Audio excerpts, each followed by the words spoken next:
Hello ji. This is Afaq और by profession मैं एक चार्टर्ड अकाउंटेंट हूँ। लेकिन जैसा कि अपनी पिछली वीडियोस के अंदर भी मैं बार बार बता चुका हूँ कि मैं बचपन से लेकर आज तक क्रिकेट का बहुत बड़ा फ़ैन रहा हूँ और क्रिकेट से मैंने बहुत सी ऐसी चीज़ें सीखी हैं जो मैंने प्रैक्टिकल लाइफ में जिनका बहुत ज़्यादा फ़ायदा देखा है, जिनका बहुत ज़्यादा यूज़ देखा है।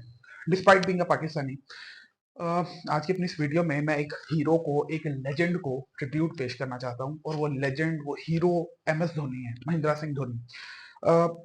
जब मैं छोटा सा था, व्हेन आई वाज इन 10, और मैंने क्रिकेट को देखना शुरू किया उस टाइम में ना, मतलब एक जनरल जो आपका स्टेट ओन्ड प्रोपोगेंडा होता है और आपको इंडिया से नफरत करना सिखाया जा रहा होता है, एक ऐसे टाइम के अंदर एमएस धोनी ने इंडिया के बारे में जो मेरा थॉट प्रोसेस था, जो मेरा परसेप्शन था, वो कंप्लीटली बदल के रख दिया। मैंने एमएस धोनी से क्या सीखा है, मैं आपको बताना चलता हूँ।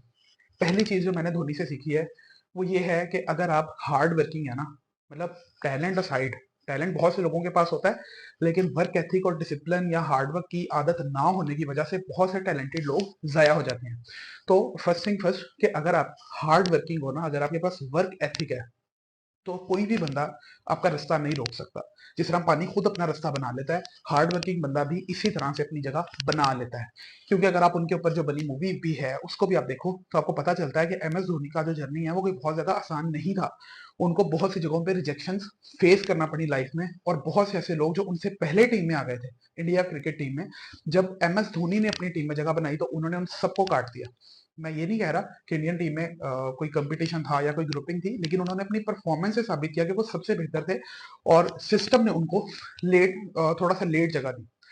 इसके बाद जो दूसरी चीज मैंने एम एस धोनी से सीखी है वो ये है कि no matter how worse the situation is, कि इस बात से कोई भी फर्क नहीं पड़ता कि सिचुएशन कितनी बुरी है, always keep yourself calm, compose and collected. कि हमेशा अपने आप को काम रखना चाहिए, कंपोज रखना चाहिए, कलेक्टेड रखना चाहिए।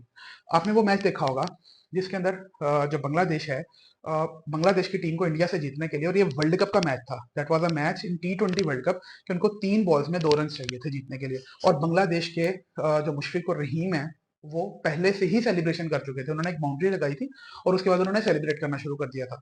यानी कि उनको वर्चुअली ये लग रहा था कि हम इस मैच को जीत चुके हैं, ये वर्चुअली सर्टन हो चुका था। लेकिन एम एस धोनी ने क्या किया, बिल्कुल काम कंपोज रह के, मतलब रमीज राजा अक्सर उनके बारे में ये बात बोला करते थे कि he is as cool as a cucumber. अपने माइंड को उस सिचुएशन की ग्रिमनेस से थोड़ा सा दूर रख के, अपने माइंड को थोड़ा सा ठंडा रख के, उन्होंने वो मैच जीत लिया। यानी कि मैंने एम एस धोनी से ये सीखा कि कुछ भी हो जाए, आपने हमेशा अपने माइंड को गर्मी नहीं खाने देनी। अपने माइंड को जब तक आप काम कंपोज रहोगे तो कोई ना कोई वे निकल आएगा। इसी तरह से आपको याद होगा कि 2007 का जो T20 वर्ल्ड कप फाइनल था, उसके अंदर पाकिस्तान जीता हुआ था। पाकिस्तान वो मैच इस हद तक जीता हुआ था कि इंडिया की तरफ से कोई भी बॉलर लास्ट ओवर करने के लिए तैयार नहीं था, क्योंकि उनको पता था कि यहाँ पर जो है वो मसला हो सकता है, यहाँ पर जो भी लास्ट ओवर करेगा उसको सारे का सारा ब्लेम लेना पड़ेगा। बट फिर उसके बाद क्या हुआ, उसके बाद जो हुआ वो उसने सबको हैरान कर दिया। इंडिया ने सरप्राइजिंगली वो जीत लिया। इसी तरह से जब आप T20 वर्ल्ड कप के बाद जब आप चैंपियंस ट्रॉफी 2013 के फाइनल की तरफ जाते हो, जो इंडिया नहीं जीती थी, तो आप उसका फाइनल देखो तो दैट वाज अ, मतलब 20 ओवर मैच इंग्लैंड के अंदर हो रहा है, इंग्लैंड फेवरेट है, और एम एस धोनी अपनी कैप्टनसी स्किल्स के साथ, अपनी लीडरशिप स्किल्स के साथ उस चीज को जीत लेते हैं। ये सिर्फ एम एस धोनी कर सकते थे, क्योंकि वो बंदा जो है वो गेम को, या अगर मैं प्रैक्टिकल लाइफ की बात करूं, गेम से हट के बात करूं, वो सिचुएशन को बहुत अच्छा रीड करते थे। और जब वो सिचुएशन को रीड करते थे तो फिर वो अपने हिसाब से उस प्रॉब्लम का कोई ना कोई सोल्यूशन डिवाइस करते थे, और उसके बाद जो होता था वो पूरी दुनिया देखती थी। मैंने तीसरी चीज जो एम एस धोनी से सीखी है, एम एस धोनी इंडिया के कैप्टन बना दिए गए।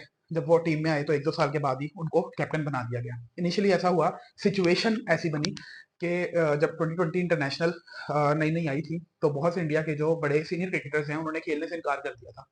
तो एम एस धोनी को at a young age captaincy दी गई, क्योंकि उस टीम के साथ कोई और खेलने के लिए तैयार नहीं था। मतलब इंडिया से बहुत से लोगों ने, इवन सचिन तेंदुलकर ने मना कर दिया था कि वो T20 क्रिकेट नहीं खेलेंगे। उसके बाद वहां से एम एस धोनी को ऐसा अल्लाह ने अरूज दिया, उनका जो हार्डवर्क था पीछे, जो 10-15 साल उन्होंने मेहनत की हुई थी, उसकी वजह से वो बहुत ऊपर आए। ऊपर आने के बावजूद वो हम्बल रहे और अपने ऊपर काम करना नहीं छोड़ा। This is very important. अक्सर क्या होता है कि जब हमें थोड़ी सी सक्सेस मिल जाती है ना, तो हमारा दिमाग खराब हो जाता है, हमारे अंदर स्टारडम आ जाता है, और उसके बाद हमारा जो है वो डाउनफॉल वहीं से शुरू हो जाता है।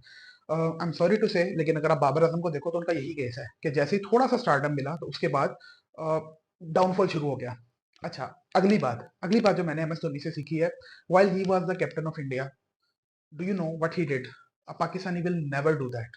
उन्होंने अपनी रिप्लेसमेंट तैयार की। जी हाँ, उन्होंने विराट कोहली की फॉर्म में, जब वो इंडियन टीम की लीडरशिप को छोड़ रहे थे, तो उन्होंने एक परफेक्ट कैप्टन, एक परफेक्ट रिप्लेसमेंट अपनी प्रिपेयर करके दी इंडिया को। ये कुछ चीजें हैं जो मैंने एम एस धोनी से सीखी हैं, और इनमें से जो मुझे सबसे इंपॉर्टेंट लगती है वो ये है कि no matter how worse the situation is, always keep yourself calm, composed, collected, and try to be as cool as a cucumber. Thank you M S Dhoni. Thank you Mahi.